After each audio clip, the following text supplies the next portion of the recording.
guys, magandang gabi po sa inyong lahat. I'm back. Pasensya na po, tatagalan po ulit ako ng pag-upload. Sana po subaybayan nyo pa rin ako at panoorin. Salamat po. Yan nga po guys, no, paalis po kami ng asawa ko, mamamalengke po kami. Bibili po kami ng baon ng asawa ko para bukas po sa trabaho niya dadalhin niya.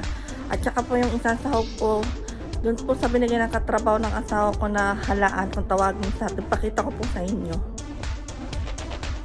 So yan po guys, yung halaan na binigay ng kasama ng asawa ko. Yan po lulutuin ko po bukas ng umaga para may ulam po kami.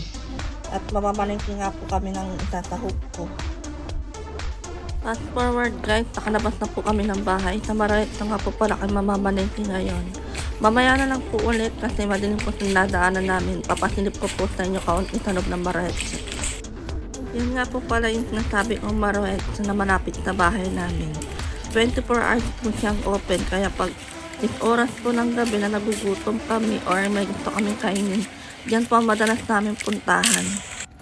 Tara guys, samahan na po ako sa loob. Papakita ko po sa inyo saglit kung anong po mga itinitinda nila. Saglit ang pagkuha lang po ng video, baka makita po kasi tayo mapagalitan.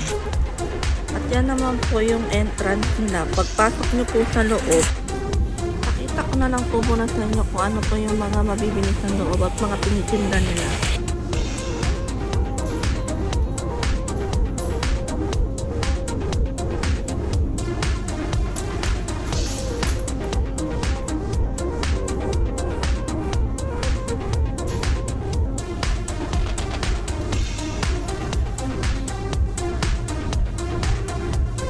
Po pala guys, dito po sa supermarket na pinupuntahan namin, pag 9 PM or 10 PM na po ay nagumura na po mga pagkain na tulad po ng mga ulam at mga baon po. Pag nanyan po nakikita nyo may nakadikit po na kulay pula, ibig po sabihin mga 50% off na po sila.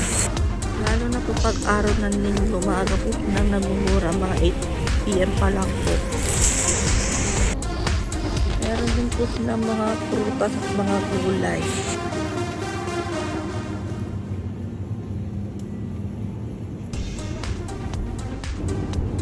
Yan naman po nakalagay yung mga isda.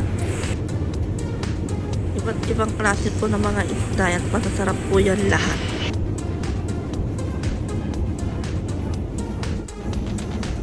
Yan naman po yung baboy, manok, mga ham bacon at mga hotdog po sama-sama po dyan.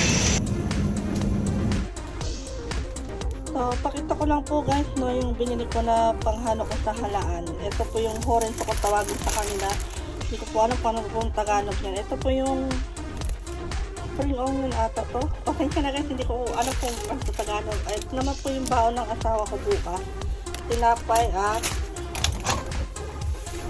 ito yung parang tempura po siya. Tendong kung tawagin sa kanila, yan po. Pag ganyan po kasing oras, mura na po kasi dun sa pinapamalingkihan namin. Halos 50% off talaga ang pagmura doon.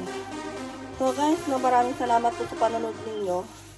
Sa susunod po ulit, sana po samahan niyo po ulit ako palagi.